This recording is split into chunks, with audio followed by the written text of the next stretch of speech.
Pagrinde stato prieš pėsčiųjų perėją, ant pėsčiųjų perėjų, šaligatvių. Prie įstaigų visokiausių, kur nėra vietų pastatyti, kur reikia toliau palikti mašiną. Tingi eiti paprasčiausiai ir palieka. Šiandien nuo 2 valandos antrą mašiną. Prieš tai 5 išvežė.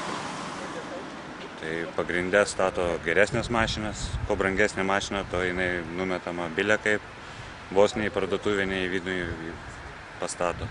Už vilkiko atvykimą yra 100 litų bauda ir kelių eismo pažeidimas nuo 150 iki 300. Aikštelėje prastovi 2 litai valandą.